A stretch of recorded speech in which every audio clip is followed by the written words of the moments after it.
May the best brand win with Scott Robertson's Music Biz Marketing Strategies. Now, here's your host, Scott Robertson.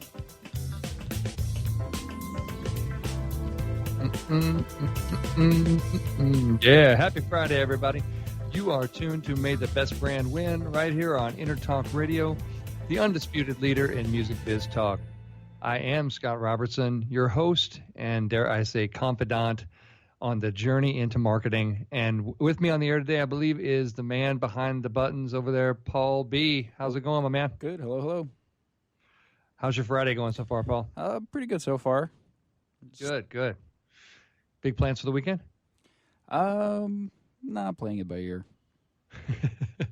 He's like, I'll be here working in this radio station. Yes, that's what that means. That's what that means. I'm always here. I have no life anymore.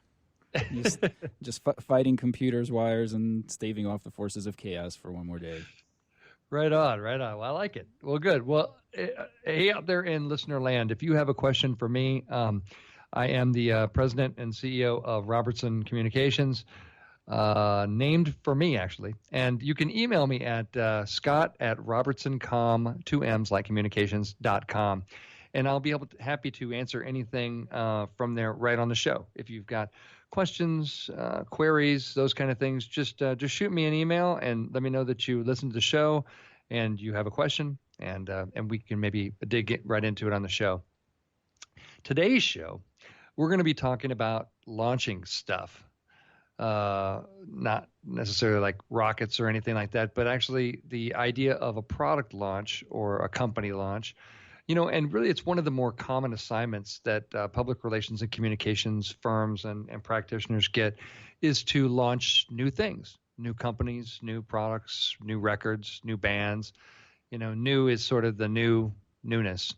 But how does one properly launch something and make sure that the launch goes smoothly and doesn't end up as, sort of a cautionary tale? We're going to talk about all there really is to know about, all we can kind of fit in an hour about launching various things. And we're going to give you some really great, dare I say great, takeaway tips for your next launch. So really here in the first segment, I want to talk about kind of what is a product launch. And give you a little bit of history. This is sort of where it kind of came from. The definition of a product launch is really just the debut of a new product or something new really into the market. The product launch really signifies the point which consumers, the main target audience, first has access to a new product, a new service, a new company, that kind of thing. It's really, the first time that something becomes available. Product launches are they've been around for a long time, but they've gained such notoriety in the past, 10 or 15 years, to where now they're events, especially with technology products. Technology products are events, and they are events that people camp out for, and regular people. I'm not just talking about crazy geeky people, but I'm talking about like actual people that you could have a human conversation with, are excited about product launches. And, and a lot of that comes from sort of the buildup and the availability of products. It really, most retail consumer products are launched in time for the holiday season. No big secret there. The first, really big, product launch that most people are aware of, sort of, calling it that, was certainly the Cabbage Patch Kids. They came to market with a degree of scarcity, the fact that that each doll was unique. It was really obviously a triumph of marketing, in the sense that it created this sensation of scarcity and this huge rush for products. Prior to that, you didn't see that.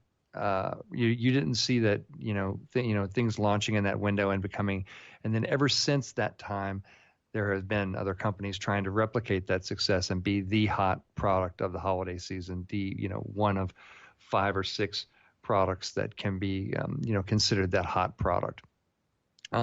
And that's sort of what is known in marketing circles as a hard launch. You've got a hard launch date. The iPhone is a good example too. The iPhone will be available to everybody on this day, right? Nobody's getting it early, and some people are probably standing in line, and that kind of thing. And everybody gets it sort of at the same time. That's the hard launch. Another piece of terminology that's kind of thrown around is the soft launch, and that's really where restaurants are famous for a soft launch. Restaurant opening, you heard of a soft opening too. What that means is they open, but they don't draw a whole heck of a lot of attention to it until they're absolutely. It's kind of like a quasi beta test in the sense that you see restaurants do that. In fact, I think almost all restaurants, before they open, they have kind of a soft opening because it's a lot of pressure, right? You put all the cameras and the lights in the world on you, and something goes wrong in the food service industry, and you're done. The business is over before it even gets a chance to launch. So you kind of see that. You also see the soft launch thing, soft opening happen in theater as well, where they sort of get a chance to test things out. There are all kinds of different launches, different ways to do a launch. We're going to dig into in this show. We're going to talk about, a lot of different ways to do it. There's also sort of a secret product launch or a leak, kind of thing. In fact, in the technology space, and we're going to talk about this a little bit later. We like the leak, right? If you go online right now and Apple has not said one word about the iPhone 7. They have not said one word publicly about what it's going to be. However, if you go in and Google iPhone 7, you will be amazed at the amount of information that is out there about this product that the company has not spoken about. And I'll let you in on a little secret. They know, and they're behind it.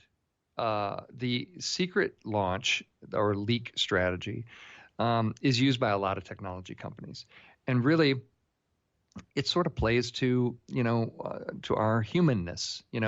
Everybody likes to know the news first, and who doesn't like a good leak before it comes out? Movie industry is very good at leaking things.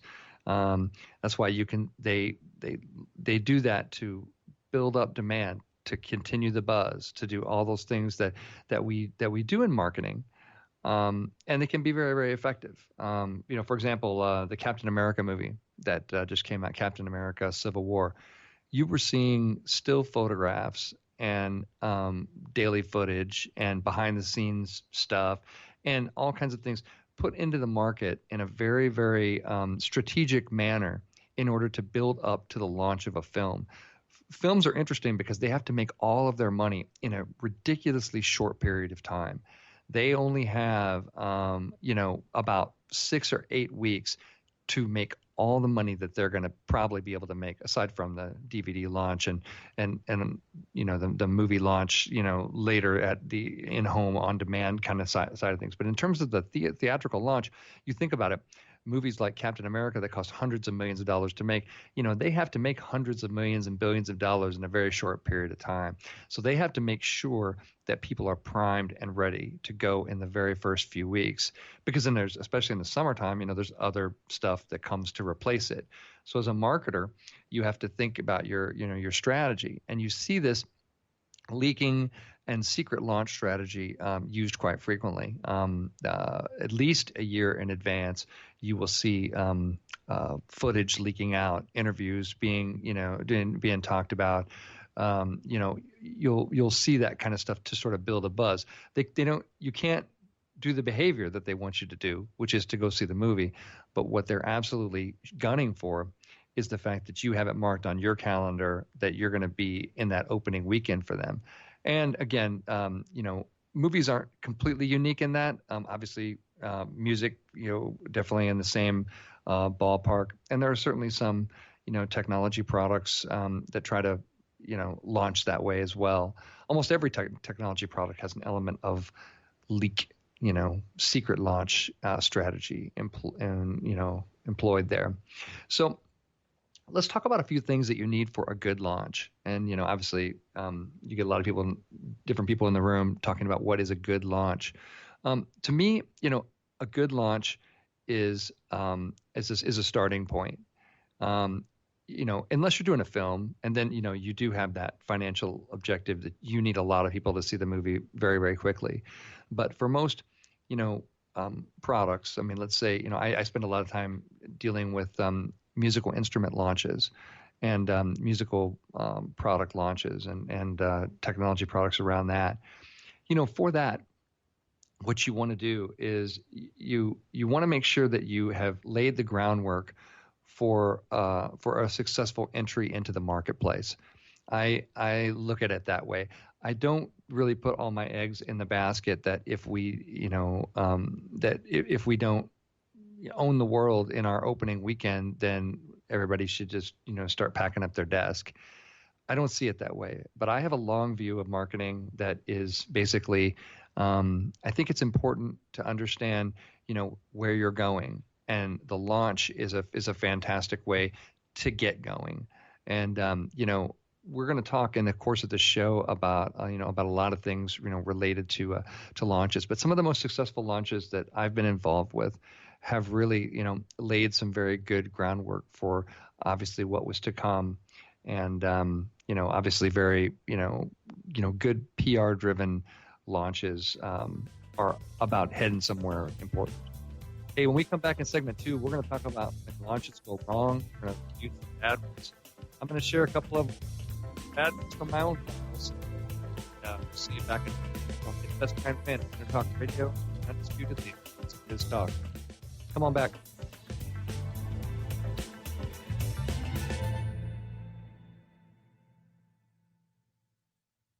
Are you serious about your music? Are you ready to run with the big dogs? The experts at Pitbull Audio have the gear to get you into the game. From leading manufacturers like Mesa Boogie, Fender, Pioneer, and American Audio. To sound your best, you need the best. Pitbull Audio can deliver in rehearsal, on stage, and into the big time. Dropping beats, shredding guitar, or making the crowd roar. Whatever you dream, Pitbull Audio can help make it happen. We are Pitbull Audio. We want you to play it loud. PitbullAudio.com. Have you ever wondered what it's like to record on a Grammy award-winning album? Have you ever wondered what it's like to play in front of a stadium crowd? Have you ever wondered what it's like to be on a world tour? I'm Jackie Bertoni, and I've played with the who's who in the music industry, and I've toured the world. Come join my world, behind the velvet rope, and get into the groove on Jackie's Groove. Live 2 p.m. Mondays and available 24/7 on jackiesgroove.com. Hey, it's Catherine from Listen Local Radio. Moe's Guitars has proudly served the San Diego music community since 1975. Specializing in guitars, basses, mandolins, banjos, and ukuleles, they buy, sell, trade, and consign. If you're looking for lessons, repairs, accessories, and cool gear, you found the right place. Located in downtown La Mesa Village, stop by and check out their digs or visit moesguitars.com or their Facebook page. mozeguitars.com, 619-698-1185. Hi, I'm Tim Dolbear, the host of Sound Experience on Intertalk Radio. Each week, I talk with top professional audio engineers, producers, musicians, and the manufacturers that make the tools that we use in the studio each and every day. From capturing the perfect take to mastering your final release, and the tools and how the pros use them, we are going to dive deep into their process and learn from their experience. I look forward to you joining us each week on Sound Experience with me, your host, Tim Dolbear.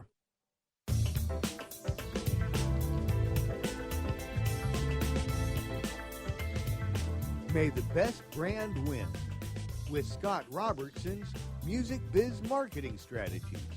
Now, here's your host, Scott Robertson.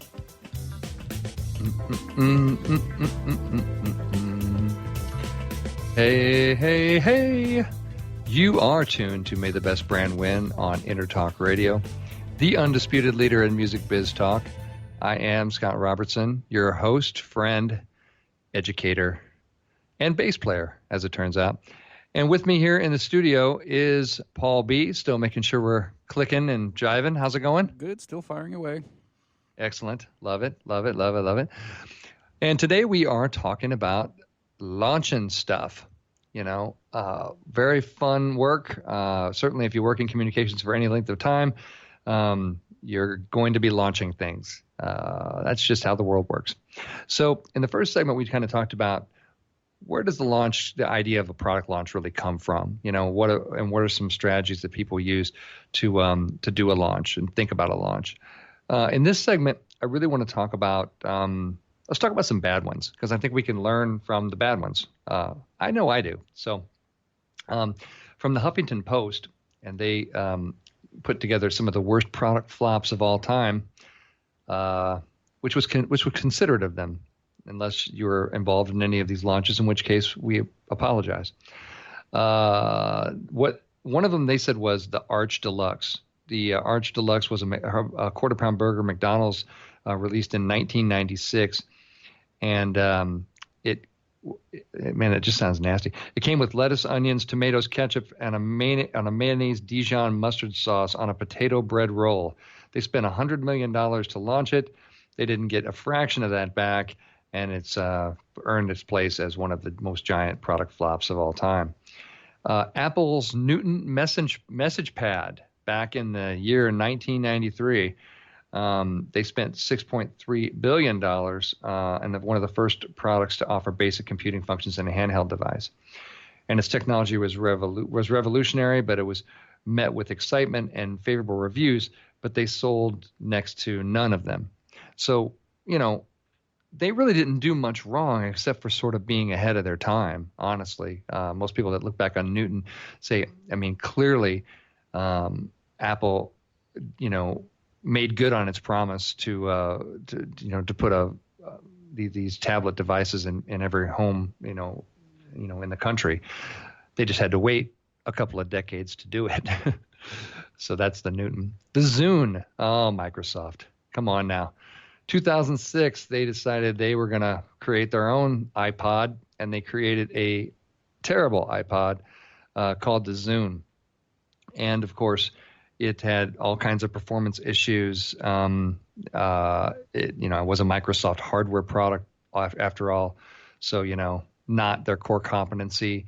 A lot of good lessons. One of the big lessons is, obviously, this really falls into the banner of just because you can doesn't mean you should. Somebody at Microsoft should have said, so we don't make hardware well ever, and so we shouldn't. And somebody should have said, you're right, we don't, and we shouldn't. There you go. Who's buying lunch? That's how that meeting goes. But instead, they spend billions, almost $40 billion, and they lost every penny of it. Yay. Let's talk about 1985. All the kids have just turned the station. They're like, I'm out of here. New Coca-Cola. Now, this is an interesting one because Coke said they were going to change their formula, and they were going to launch New Coke, right, back in the 80s. A lot of people consider this to be an act of genius on behalf of Coca-Cola in the fact that they were able to kind of, basically, you don't know what you got till it's gone. They were able to create this passionate following of people who appreciated the old Coke, and they were able to capture new customers with the new Coke, which was, I guess, sweeter, more sugar, whatever. And then the old Coke, they were able to come back as classic Coke, and they were able to kind of create two products, and they gained quite a bit of market share. Although the product they spent $7.4 billion on it, and of course it lives as a cautionary tale of what not to do. When you get a little distance in history from New Coke, you kind of see a little bit of its genius. And maybe they didn't even intend. Maybe they intended that was not even the plan. But Coca-Cola certainly is doing pretty well these days, even without it. Another funny one that I saw on this Huffington Post list was a Clairol Touch of Yogurt shampoo.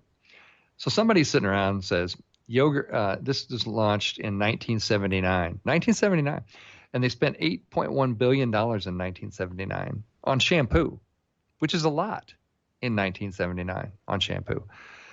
So basically, they did some research. They figured out that yogurt and other cultured dairy products may be beneficial for your hair, but instead of talking about and so they launched this line of Touch of Yogurt shampoo, and of course, it kind of had a great factor to it in 1979. People were like, I'm not putting yogurt. What are you talking about? So it was a dismal failure. On that subject, on the Huffington Post list, I liked the fact they talked about Crystal Pepsi. So Pepsi decided to make its beverage, one of its beverages, clear, and basically it tastes like Pepsi, but it's crystal clear. They spent a lot of money, almost $20 billion, on the product, and did not work out well for them at all. Let's see. So there's probably one more that you always have to talk about when you talk about flopped product launches. Ford Motor Company in 1957 with the Edsel was absolutely that. It was named after Edsel B. Ford, and it was it was legendary in its floppitude for the company. So not all launches go right, and honestly, when launches go bad, sometimes the company goes out of business. In the case of Microsoft, they go back to their core competency and they're still fine. They find new ways, to be innovative, yada, yada. So I just want to share, I'll share a couple from my own experience, because I do think that learning from failure can be just as valuable as learning from success. And I was approached shortly after starting my company, several years ago, by a friend of a friend who wanted to launch a new line of activewear on Kickstarter called Gutsy Wear. And the idea behind this would be, and don't laugh, okay, as I say this, but it was the idea of this would be it was activewear for single men and women, right?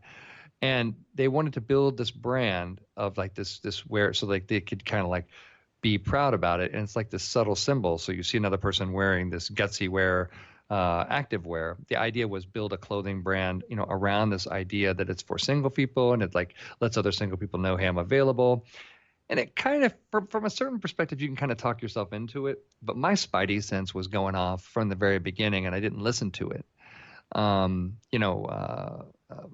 Classic, just because you can doesn't mean you should type of moment. So Gutsy Wear, active for singles. My assignment and my company's assignment was to launch it, get a bunch of media coverage for it, and help them launch on Kickstarter and raise a bunch of money so they could make this and then push this brand into existence. Again, my spider sense was tingling, and I said, well, I don't know about this one. This one might not work out the way we're thinking about it, but I sort of convinced myself that we could do it anyway, and we didn't. And here is what happened. So we were able to get some fantastic media coverage. We got the Huffington Post. We got NPR. We got the Today Show. We got, we got all kinds of great media. The BBC covered it. Everybody covered it. Here's the problem. All the coverage was negative. Everybody made a joke out of it. We actually made the weekend update segment on Saturday Night Live. Hey, there you go. There's my claim to fame as a PR person. I can get you placed on Saturday Night Live. You don't ever want to be on the weekend update segment of Saturday Night Live. You don't ever want to be that. They make fun of everything. Their entire show is about making fun of stuff, right? So if a PR firm says, I can get you on Saturday Night Live, run the other way. All the coverage was negative. They called it desperate wear, and just really focused on, a lot of the negative aspects of the clothing, which I get because it was sort of an irresistible joke. We also made the monologue. Jimmy Kimmel made fun of it. Jay Leno made fun of it. So again, lots of visibility, not in a good way at all. Visibility is not everything.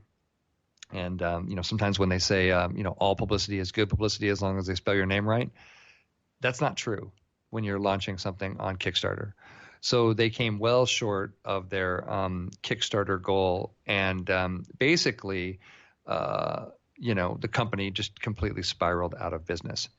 And it was all bad. So my lesson there to you is the fact that, always pay attention to the other side of the sword when it comes to PR. And if you're launching something, mass media attention might not be the best thing if it's, if the coverage goes south on you. Now, Harvard Business Review, which I normally don't agree with at all on most subjects, they did a study about why product launches fail, and I do want to share a couple of quick things.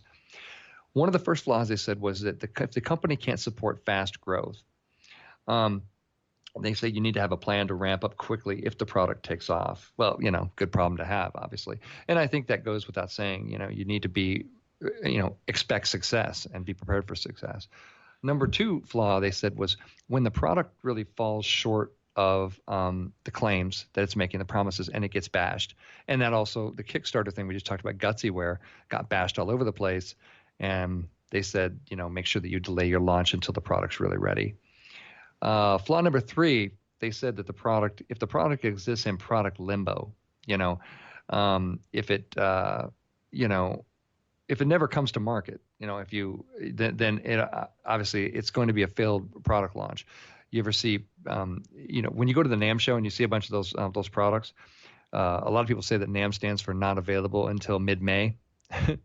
And, but they get all kinds of news coverage coming out of the show, right?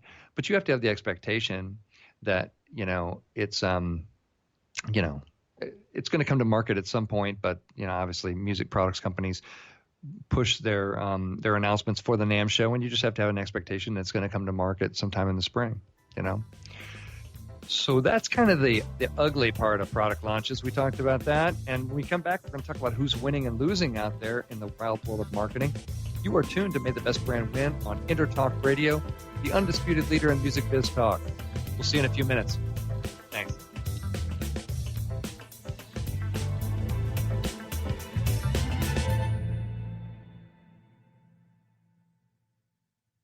Hey, it's Catherine from Listen Local Radio. Moe's Guitars has proudly served the San Diego music community since 1975. Specializing in guitars, basses, mandolins, banjos, and ukuleles, they buy, sell, trade, and consign. If you're looking for lessons, repairs, accessories, and cool gear, you found the right place. Located in downtown La Mesa Village, stop by and check out their digs or visit moesguitars.com or their Facebook page. mozeguitars.com, 619-698-1185. Have you ever wondered what it's like to record on a Grammy award-winning album? Have you ever wondered what it's like to play in front of a stadium crowd? Have you ever wondered what it's like to be on a world tour? I'm Jackie Bertoni, and I've played with the who's who in the music industry, and I've toured the world. Come join my world, behind the velvet rope, and get into the groove on Jackie's Groove. Live 2 p.m. Mondays and available 24/7 on jackiesgroove.com. Are you serious about your music? Are you ready to run with the big dogs? The experts at Pitbull Audio have the gear to get you into the game. From leading manufacturers like Mesa Boogie, Fender, Pioneer, and American Audio. To sound your best, you need the best. Pitbull Audio can deliver in rehearsal, on stage, and into the big time. Dropping beats, shredding guitar, or making the crowd roar. Whatever you dream, Pitbull Audio can help make it happen. We are Pitbull Audio. We want you to play it loud. PitbullAudio.com. Hi, I'm Tim Dolbear, the host of Sound Experience on InterTalk Radio. Each week, I talk with top professional audio engineers, producers, musicians, and the manufacturers that make the tools that we use in the studio each and every day. From capturing the perfect take to mastering your final release, and the tools and how the pros use them, we are going to dive deep into their process and learn from their experience. I look forward to you joining us each week on Sound Experience with me, your host, Tim Dolbear.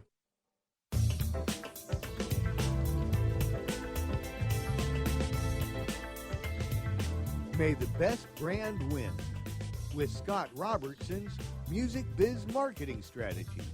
Now, here's your host, Scott Robertson.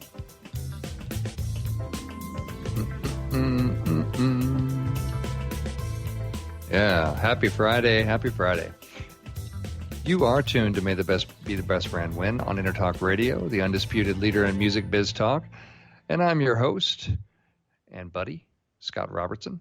And Paulie B's in the booth. How's it going, my man? Good, good. I think the next time you come in with your little song, I'm going to try and give you some backup vocals. What do you think? Oh, please, yeah. Come in, do a little harmony. I like do it. Like a fifth above. I like it. I like it.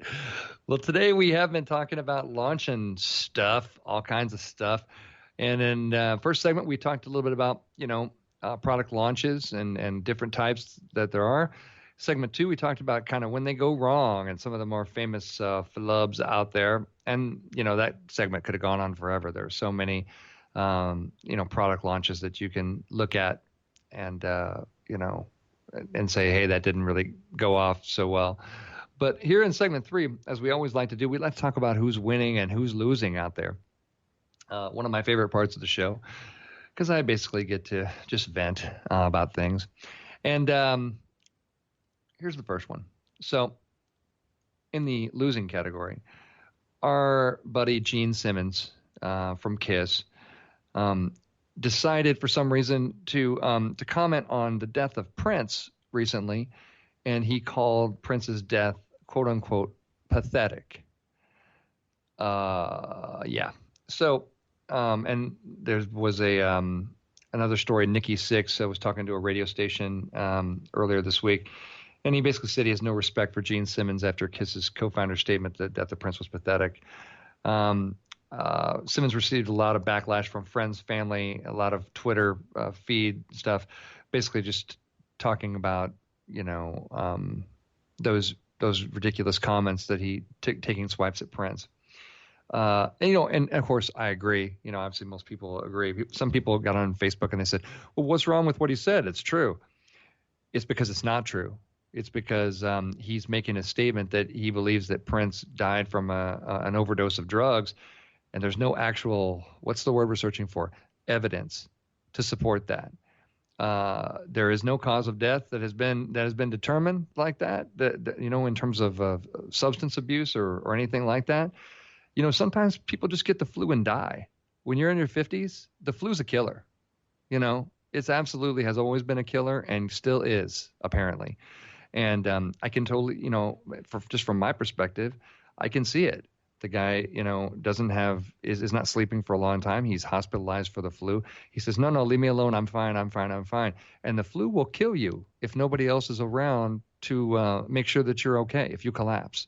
So that's, not to be a huge conspiracy theorist or anything, that's what happened, and it's horrible and it's tragic, but, Simmons' comments are completely ridiculous. And misguided. And he, and I guess the most important thing that you should, about this is, you have the opportunity to comment on things, and a reporter baited Simmons into making these comments that he had to kind of back up from, and created a lot of, problems, for him. But, just because a reporter asks you a question does not mean that you have to answer it, especially if you're not an authority on it. So people have asked me on social media. I got an email from a friend that said, how would you have advised Gene Simmons on that? Here's the advice. A reporter says, what do you think of the death of Prince, Gene? And here's what you say. You go, man, that's tragic. That's really tragic. But I really didn't know him that well, and I wasn't really, associated with him, personally. So, I think it's a huge loss for the music world. And then you shut up. Immediately after that, you close your mouth and you stop talking, right? You've said all that you have to contribute to the story, and then you do the thing that most people don't know how to do, and then you use that opportunity to bring a little air into yourself and stop making noise. And if you do that, you're fine, But if you decide to editorialize on something that is going to offend millions of people. I mean, everybody is aware of the fact that like cities shut down, and like the Los Angeles, police, the city hall put up purple lights, and the city of Minneapolis, did all these things, these festivals and parades and all these kind of things to honor this man. So calling his death pathetic is one of the dumber things I think I've ever heard of. And I, in my business, you always kind of talk about upside versus downside. If there's an upside, somebody's going to have to show it to me, because I'm not aware. And Gene is usually a pretty savvy marketer. I got to say, look at the way that Kiss is marketed. I mean, what a brand, what a fantastic brand, and he's usually smarter than that. And I would just say, if you're listening out there, Gene, and that don't do that stuff. You don't have to comment on everything. You don't have to. If it's not something that you're an expert on, let somebody else comment on it. It's fine. Also losing in the world today is Facebook. Actually, is under a lot of scrutiny for its trending topics that we talked about a little bit on the show last week. The fact that a story came out that Facebook's trending topics were not selected by some kind of crazy algorithm, but they hired some journalists to sit in like a basement of their Palo Alto headquarters and decide what was going to be the trending topics, right? Unlike Twitter, which is an algorithm, and when it brings up trending topics, it's like that's what people are tweeting about the most, right? They have the guts and the technology, to be able to back that up. But Facebook's trending topics was actually human beings, deciding that this stuff was important or not. And they got a lot of debate and distrust around this, including in Washington. Senators and Congress people are basically saying, look, who's making the decisions, about who's curating this news, and what, and I think there was some accusations that they weren't putting up stories about Republicans in the trending topic that which obviously that's usually where that's going to come from. Hey, they're ignoring us, they're putting my competitors up there, but they're ignoring us. Yeah. Okay. So here's what I'll say about that. And if you're Facebook kind of dealing with this, they're trying to figure out algorithmically, how to do this. But we all know that they're doing it with sort of a human face on it right now, and that's probably going to be a fallible process. Actually, they took a lot of heat last week for hiring journalists and really treating them really poorly, and having the journalists like sort of teach the artificial intelligence how to figure out what was trending in their system. Really. It's an interesting story. I would definitely say they're losing this week. They're drawing a lot of ire of people, and Facebook's in the trust business. Don't forget, they have this audience that voluntarily tunes, over 1 billion people that tunes into their network. But they could lose that audience very, very quickly. That audience can be very, very fickle and can move to the next best thing, very quickly on them. So I think it's important to manage that stuff. Let's talk about beer, shall we? Everybody tunes in. Wait, he's talking about beer now. Look out. So Budweiser decided that they were going to call its beer America through the election season. They're just going to call Budweiser America. This is odd. This is an odd story. This is again where you want to be sitting in the room when somebody comes up with an idea like this, and then you just want to simply say, "What? Excuse me, but what?" So they are. Here's why it's weird. Anheuser-Busch, the company, used to be a good old American company. I was born and raised in St. Louis, Missouri, and baby, that place bleeds Budweiser. That's where Anheuser-Busch Brewery is, right? That's where it got its start. So, but that's not the case anymore because in recent years, it's been taken over by a company in Belgium called InBev that is not American. And so this thing is just really off-brand. And it's weird. And it's dumb. And it's dumb and weird, which I guess is deared. I don't even know. But it's I don't know what they expect to gain from this. This is a classic marketing move where somebody says, are people going to drink more Budweiser because it's called America? And are they going to think immediately to themselves, why do they call it it's called America? It should be called Belgium. It should be called, I mean, I don't understand anything about this or what it's designed to do unless they just had nothing else and they were like, okay, let's just call the thing America. I mean, I don't know. And I mean, are beer sales really so bad off that you feel like you have to change the brand of the product to America? And, I'm just saying that, there are dumb ideas everywhere. They're spending millions of dollars on this. This could not be any more dumb. It really couldn't. Lastly, on the who's winning and losing out there, I want to talk about something that's winning. Emojis. Have you noticed? have you noticed that symbols are beating words in our communication? Emojis are winning out there. Brands want to create their own emojis. They want you to use their emojis. And the written word is losing ground badly. Words are losing. If you haven't noticed in some of the brands out there today, they're replacing the word-based things in their names and using little pictures instead. Have you driven by a Target recently? You notice the word Target's gone? Yeah, they just have a circle and a dot, which is actually a Target, and their logo, but they don't actually say the word Target. Apple, when they did Apple Watch, it doesn't say Apple, the word Apple Watch. It's a picture. It's their logo, logo Apple Watch. And Chili's, the restaurant that you eat at when you're super desperate or when you have kids, because they do make good mac and cheese. Gotta say the mac and cheese is pretty good. But Chili's is replacing the word Chili's in its brand, a bold choice, I think we'd all agree, with an actual chili pepper and an apostrophe S, right? So emojis are winning. I could do a whole show on just emojis. I got an emoji string, by the way, from a friend this week, and it was like 4 emojis. When you put 4 of them together, you have no idea what the hell they're trying to say. You have no idea what they're trying to say to you. I got something with like a guy making a muscle and a thumbs up and like beer glasses clinking together, and I'm going, excuse me, but what? That's who's winning and losing out there this week. And you are tuned wisely, I might add, to May the Best Brand Win on Intertalk Radio, the undisputed leader in music biz talk. Come on back. We're going to tell you how you can launch stuff the right way in the next segment. Thanks.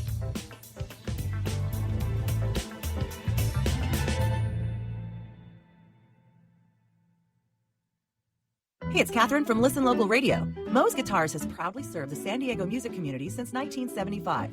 Specializing in guitars, basses, mandolins, banjos, and ukuleles, they buy, sell, trade, and consign.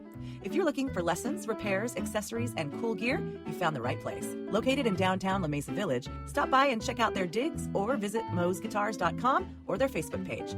mozeguitars.com, 619-698-1185.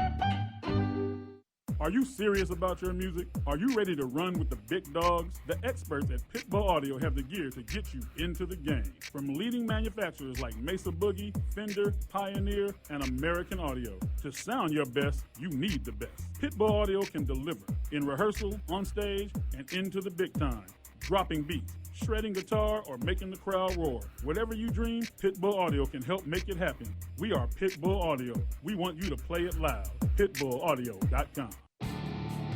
Hi, I'm Tim Dolbear, the host of Sound Experience on Intertalk Radio. Each week, I talk with top professional audio engineers, producers, musicians, and the manufacturers that make the tools that we use in the studio each and every day. From capturing the perfect take to mastering your final release, and the tools and how the pros use them, we are going to dive deep into their process and learn from their experience. I look forward to you joining us each week on Sound Experience with me, your host, Tim Dolbear. Have you ever wondered what it's like to record on a Grammy award-winning album? Have you ever wondered what it's like to play in front of a stadium crowd? Have you ever wondered what it's like to be on a world tour? I'm Jackie Bertoni, and I've played with the who's who in the music industry, and I've toured the world. Come join my world, behind the velvet rope, and get into the groove on Jackie's Groove. Live 2 p.m. Mondays and available 24/7 on jackiesgroove.com.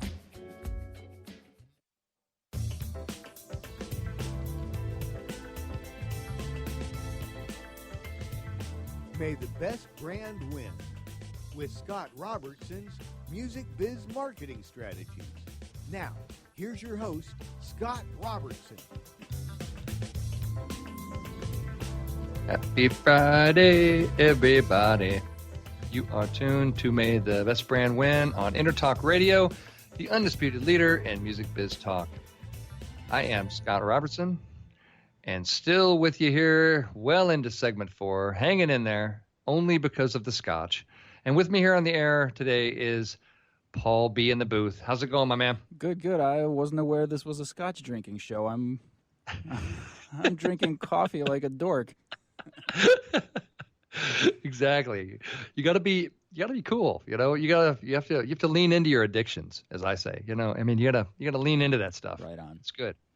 Cool. Well, today we've been talking about launching stuff, and in the first segment we talked about a bit about where the launches kind of come from.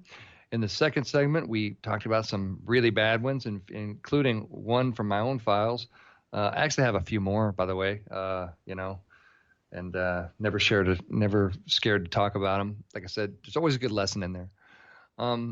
In the third segment, we talked about who's winning and losing out there, and believe me, we could fill 4 segments with that every single week.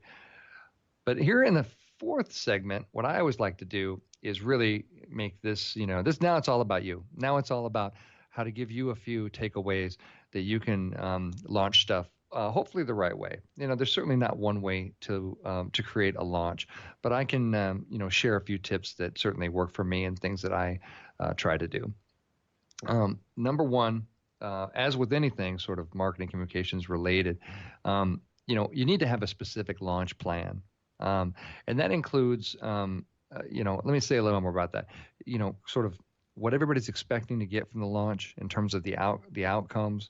Who we're trying to reach, what we're going to use to try to reach them, and also, how we're going to measure success, what a home run looks like in this plan, that kind of thing.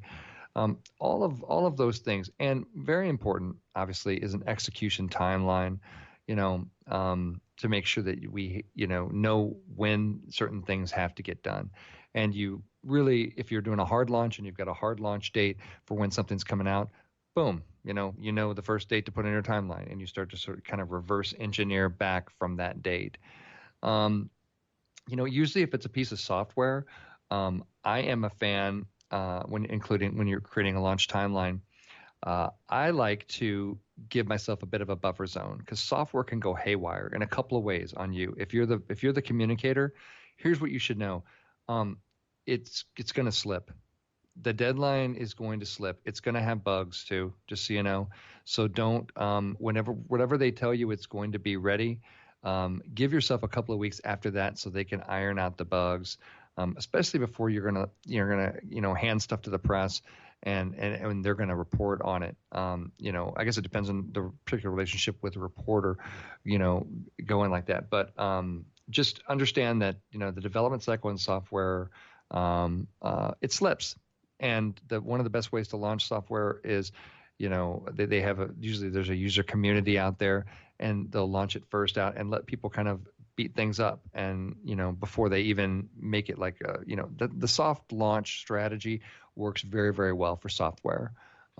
Soft launch. There you go.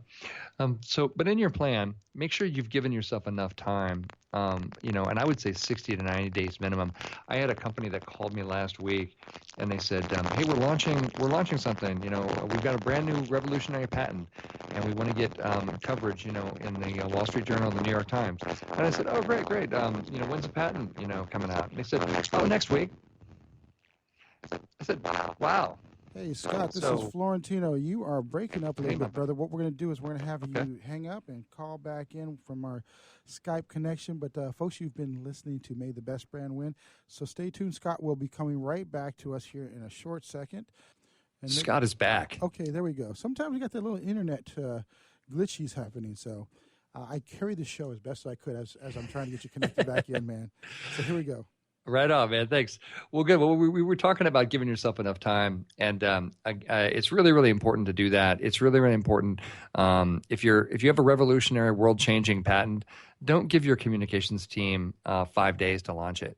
5 days, and I'm really good at this. That's not enough time. It's not enough time to be able to do something effectively. The closest thing you're going to get is you're going to scramble. And you're going to, give yourself enough time. Give yourself 60 to 90 days minimum to get your communications involved. Even if they have too much time, fantastic. Then, less excuses for if something goes wrong. You know what I'm saying? Number 2 on this, have the right expectations. It's a very crowded, confusing, noisy world out there. you probably won't set the world on fire immediately. You're not Apple. When nobody, there aren't millions of people hanging on your company's every word. When you and you need to have those expectations going in.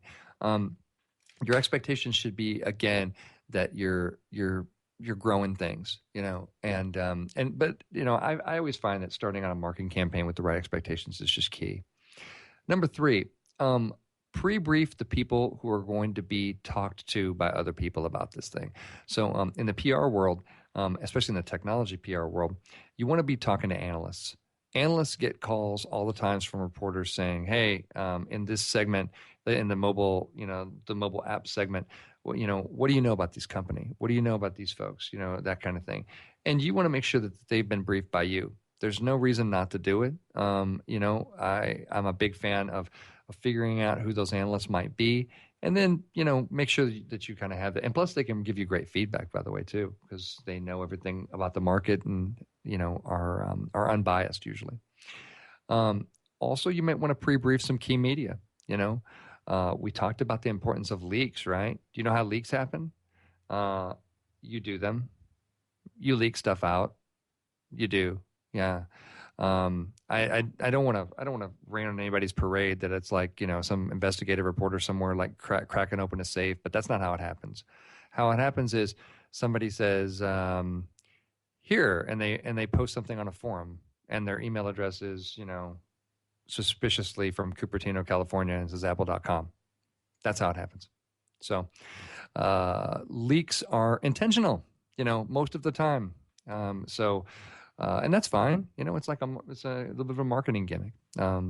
So make sure that you take advantage of that. Think about that question. Is there something we could leak? Is there something that we could leak that would be cool? That would be interesting? Not every launch has to go the same way either. I would say my 4th tip is you're going to have your launch. SpaceX, a great example. SpaceX, it took them like 4 or 5 tries to launch a rocket and then land that and then land that sucker on a floating platform in the ocean, right? And they talked about it and they said, hey, we're going to every time they talked about what they were going to do, and this was an actual, not only was it a launch of an idea, it was an actual rocket launch. And they talked about the idea that they were going to do this as many times as necessary. They built in the idea that they're going to have a second and third shot at this. We talked about the Harvard Business Review article, right? A lot of companies don't have any other ammo in the gun, So when you make sure that you have thought through in your launch strategy, okay, great. And how are we going to follow this up? What does 30 days afterwards look like? What does 60 days afterwards this launch look like? Do we have, more trailing things that we can start to talk about? And my last tip is I'm a big Seth Godin fan. If you don't subscribe to his blog, you definitely should. He's a brilliant guy. And he talks about growing the tribe. And I think that launches are a fantastic way to do that. But a launch is a great way to introduce your tribe to something and then start to kind of grow it the right way. Launches, they just represent a fantastic opportunity to begin a dialogue with your audiences. Throughout history, there have been amazing launches, and there have been some terrible ones, but most really fall into the infinitely forgettable category. Don't be like everyone else who is afraid to do something real, to say something real, and be about something real in a world that is just thirsty for it. Have discipline. Have discipline in your in your launch. Have courage, and most of all, have fun. Hey, that's it for me, kids. Until next time, this is Scott Robertson from May the Best Brand Win. Saying bye-bye and have a great weekend. Talk to you soon.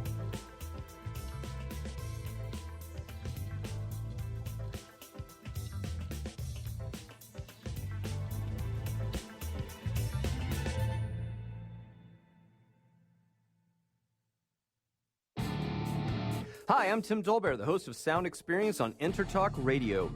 Each week, I talk with top professional audio engineers, producers, musicians, and the manufacturers that make the tools that we use in the studio each and every day. from capturing the perfect take to mastering your final release, and the tools and how the pros use them. We are going to dive deep into their process and learn from their experience. I look forward to you joining us each week on Sound Experience with me, your host, Tim Dolbear. Have you ever wondered what it's like to record on a Grammy award-winning album? Have you ever wondered what it's like to play in front of a stadium crowd? Have you ever wondered what it's like to be on a world tour? I'm Jackie Bertoni, and I've played with the who's who in the music industry, and I've toured the world.